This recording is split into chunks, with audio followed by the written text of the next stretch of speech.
बिस्मिल्लाहिर्रहमानिर्रहीम, अस्सलाम वालेकुम। हिमालयन ट्विटर में मैं आपको खुश आमदीद कहता हूँ।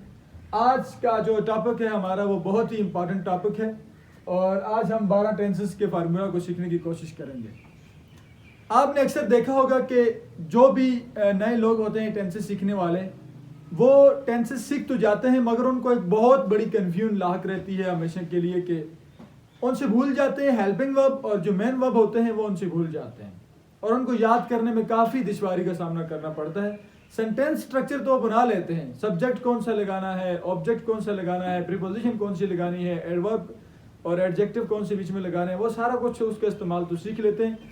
मगर टेंसेस जो होते हैं उसके अंदर जो मेन चीज़ होती है, इंपॉर्टेंट चीज़ होती है, वो हेल्पिंग वर्ब होता है और जो मेन वर्ब होता है, मेन फॉर्म ऑफ वर्ब कौन से टेंस के अंदर कौन सी लगानी है, ये बहुत परेशानी का बायस बनती है। उन लोगों को लेके, इसी टॉपिक को लेके मैं आज यहाँ पे एक चार्ट बना रहा हूँ मुख्तसर सा।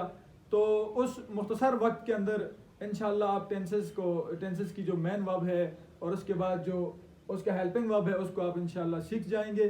हम शुरू करते हैं प्रेजेंट इंडेफिनिट टेंस से। तो स्टूडेंट याद रखें कि सब्जेक्ट, ऑब्जेक्ट और दीगर कॉम्प्लीमेंट्स जो होते हैं वो तो हमें लगाने पड़ते हैं, लेकिन जो इसका हेल्पिंग वर्ब है वो डू और डज है। प्लूरल अगर सब्जेक्ट होगा तो हम यहाँ पे डू लगाएंगे और सिंगुलर सब्जेक्ट होगा तो हम डज लगाएंगे बतौर हेल्पिंग वर्ब।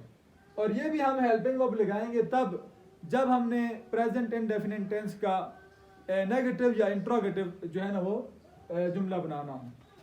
तो अगर हम इसका प्रेजेंट इंडेफिनिट टेंस का अफर्मेटिव सेंटेंस लगाएंगे तो हम सिंपली जो है वो फर्स्ट फॉर्म ऑफ वर्ब का इस्तेमाल करेंगे।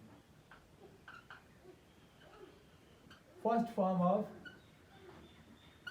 वर्ब का इस्तेमाल करेंगे और एस या ई एस का हम इजाफा करेंगे अगर सब्जेक्ट सिंगुलर हो तो। प्रेजेंट इंडेफिनिट टेंस डू और डज इसके हेल्पिंग वर्ब हैं जो कि हम नेगेटिव और इंट्रोगेटिव में इस्तेमाल करेंगे और फर्स्ट फॉर्म ऑफ वर्ब का इस्तेमाल करेंगे, एस या ई एस का इजाफा करेंगे अगर सब्जेक्ट क्या हो वो सिंगुलर हो। उसके बाद प्रेजेंट कंटिन्यूअस टेंस आ जाता है। तो याद रखें प्रेजेंट कंटिन्यूअस टेंस के 3 हेल्पिंग वर्ब हैं, इज है, एम है और आर है। इज जो है वो हम सिंगुलर के साथ लगाते हैं, एम आई के साथ लगाते हैं और आर जो है हम प्लूरल के साथ लगाते हैं। और यहाँ पे हम जो मेन वर्ब इस्तेमाल करते हैं वो फोर्थ फॉर्म ऑफ वर्ब का इस्तेमाल करते हैं, fourth form of verb. Present participle form जो है वो प्रेजेंट कंटिन्यूअस टेंस के अंदर इस्तेमाल होती है। उसके बाद तीसरे नंबर पर जो हमारा टेंस है प्रेजेंट परफेक्ट टेंस। तो प्रेजेंट परफेक्ट टेंस के 2 हेल्पिंग वर्ब हैं, हैज और हैव। हैज हम लगाते हैं सिंगुलर के साथ, हैव हम लगाते हैं प्लूरल के साथ। तो प्रेजेंट परफेक्ट टेंस के अंदर जो मेन वर्ब होता है वो होता है थर्ड फॉर्म ऑफ वर्ब होती है।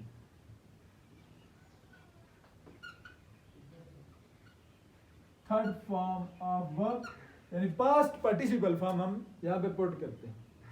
प्रेजेंट परफेक्ट कंटिन्यूअस टेंस की बात करें तो इसके हेल्पिंग वर्ब में हैज बीन और have been. Has been singular के लिए, हैव बीन जो है वो प्लूरल के लिए, आई और यू के साथ भी हैव बीन लगाया जाता है। तो यहाँ पे जो मेन वर्ब होता है वो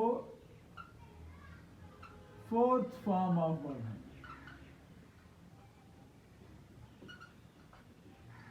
present participle form, fourth form of verb. Past की अगर सीरीज में हम चले जाएं, जो पास्ट टेंस हमने बनाना होता है, अगर हम पास्ट इंडेफिनिट टेंस बनाएंगे तो कि जब हमने नेगेटिव या इंट्रोगेटिव जुमला बनाना हो तो फिर हम डेट लगाएंगे। अफर्मेटिव सेंटेंस के अंदर, पास्ट इंडेफिनिट टेंस के अंदर हेल्पिंग वर्ब नहीं होता है और पास्ट इंडेफिनिट टेंस के अफर्मेटिव सेंटेंस में सिंपली सब्जेक्ट के बाद जो है वो सेकंड फॉर्म ऑफ वर्ब इस्तेमाल की जाती है। अगर पास्ट इंडेफिनिट टेंस का अफर्मेटिव सेंटेंस ना होता तो सेकंड फॉर्म ऑफ वर्ब भी ना होती, क्योंकि इसके बगैर और कोई इस्तेमाल नहीं है। टेंस के हेल्पिंग वर्ब है वाज और वर। वाज जो है वो सिंगुलर के साथ, वर जो है वो प्लूरल के साथ बतौर हेल्पिंग वर्ब लगाएंगे और उसके बाद हम यहाँ पे fourth form of verb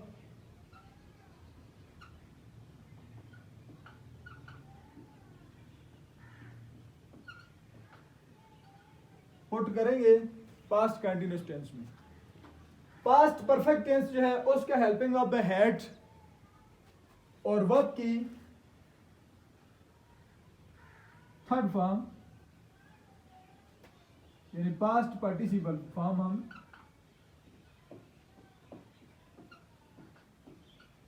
put करेंगे। पास्ट परफेक्ट कंटीन्यूअस टेंस का जो हेल्पिंग वर्ब है वो है हैड बीन, और जो मेन वर्ब होगा वो होगा fourth form of verb.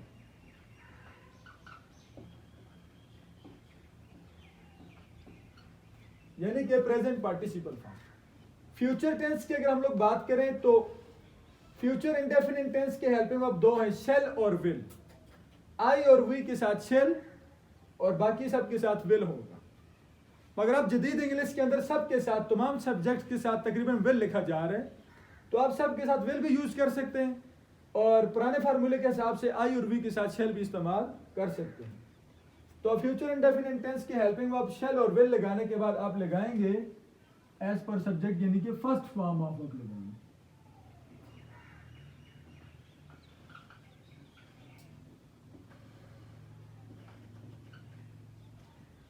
Future continuous tense के दो हेल्पिंग वर्ब हैं, शेल बी और will B.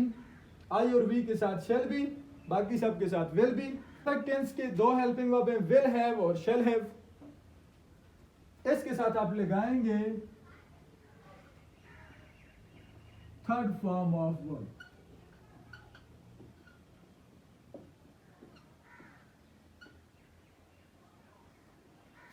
Future perfect continuous tense के दो हेल्पिंग वर्ब हैं, विल हैव बीन और शेल हैव बीन। इसके साथ आप लगाएंगे फोर्थ फॉर्म ऑफ वर्ब। कि हर टेंस का हेल्पिंग वर्ब अपना है, किसी भी टेंस का दूसरे टेंस के साथ हेल्पिंग वर्ब मैच नहीं करता है, हर टेंस का अपना हेल्पिंग वर्ब है। एक तो ये बात, दूसरा ये कि तीनों परफेक्ट टेंस के अंदर जो है वो थर्ड फॉर्म लगाती है। थर्ड फॉर्म का मतलब ही परफेक्ट होना है। और उसके बाद प्रेजेंट इंडेफिनिट टेंस के अंदर फर्स्ट फॉर्म, पास्ट इंडेफिनिट के अंदर second form, future indefinite tense के अंदर जो है वो फर्स्ट फॉर्म, और तीनों कंटिन्यूअस टेंस और तीनों परफेक्ट कंटिन्यूअस टेंस के अंदर फोर्थ फॉर्म आती है। एक दफा इसकी दोहराई कर लेते हैं। प्रेजेंट इंडेफिनिट टेंस के हेल्पिंग वर्ब डू और डज और first form of verb. Present continuous tense के is, am, are helping verb और fourth form of verb. Present perfect tense के हैज और हैव हेल्पिंग वर्ब और थर्ड फॉर्म ऑफ वर्ब बतौर main verb इस्तेमाल होगी। प्रेजेंट परफेक्ट कंटीन्यूअस टेंस के has been और हैव बीन हेल्पिंग वर्ब और फोर्थ फॉर्म ऑफ वर्ब यहाँ पे पुट की जाएगी। पास्ट इंडेफिनिट टेंस का हेल्पिंग वर्ब डिड है, जो कि नेगेटिव और इंट्रोगेटिव में इस्तेमाल होता है, और second form of verb. Past continuous tense का हेल्पिंग वर्ब वाज और वर है, और fourth form of verb. Past perfect tense का हेल्पिंग वर्ब हैड है, और बतौर मेन वर्ब जो है थर्ड फॉर्म ऑफ वर्ब इस्तेमाल होगी। पास्ट परफेक्ट कंटीन्यूअस टेंस का हेल्पिंग वर्ब हैड बीन है, और बतौर फोर्थ फॉर्म ऑफ वर्ब यहाँ पे इस्तेमाल होगी। फ्यूचर में चले जाएं तो फ्यूचर इंडेफिनिट टेंस का हेल्पिंग वर्ब है शेल और विल, और फर्स्ट फॉर्म ऑफ बतौर मेन वर्ब इस्तेमाल होगी। फ्यूचर कंटीन्यूअस टेंस के हेल्पिंग वर्ब शेल बी और विल बी है, और यहाँ पे पुट होगी fourth form of verb. Future perfect tense के अंदर विल हैव और शेल हैव इसके हेल्पिंग वर्ब है, और थर्ड फॉर्म ऑफ वर्ब जो है बतौर मेन वर्ब यहाँ पे लगाई जाएगी। फ्यूचर परफेक्ट कंटीन्यूअस टेंस के हेल्पिंग वर्ब हैं विल हैव बीन और शेल हैव बीन, और बतौर फोर्थ फॉर्म ऑफ वर्ब यहाँ पे बतौर मेन वर्ब जो है। स्ट्रक्चर सेंटेंस आप जैसा भी बनाएं, सब्जेक्ट लगाएं, ऑब्जेक्ट लगाएं, प्रीपोजिशंस लगाएं, कंजंक्शन लगाएं, उसके बाद आप जो है उसके अंदर एडजेक्टिव लगाएं, एडवर्ब लगाएं, लेकिन जो हेल्पिंग वर्ब और मेन वर्ब है ये याद रखने की बात है। यही ही हमें बताते हैं कि कौन से ज़माने की बात हो रही है और कैसी बात हो रही है, कंटिन्यूस बात हो रही है, परफेक्ट बात हो रही है, इनडेफिनिट बात हो रही है, कैसी बात हो रही है, ये हमें बताते हैं सिर्फ और सिर्फ हेल्पिंग वर्ब और मेन वर्ब हमें बताते हैं। और अगर हम इस फार्मूला को फॉलो नहीं करेंगे तो फिर क्या होगा, हमारा टेंस जो है वो क्या हो जाएगा, गलत हो जाएगा। ये फार्मूला जो है ये कामयाबी का ज़ामन है, और इससे ही जाके सेंटेंस जो है वो टेंस जो है वो सेंटेंस ठीक होता है। तो इस चार्ट को याद रखने की ज़रूरत है। उम्मीद है कि ये लेक्चर आपको पसंद आया होगा। इससे रिलेटेड कोई भी सवाल हो तो आप मुझे कमेंट बॉक्स में बताइएगा, मैं इंशाल्लाह आपके सारे सवालों के जवाब देने की कोशिश करूंगा। वीडियो अच्छी लगी हो तो इसे अपने दीगर मुतल्लिका लोगों के साथ शेयर करें, लाइक करें, चैनल को सब्सक्राइब करें। मिलते हैं अगली वीडियो में, तब तक के लिए अल्लाह नेगहबान।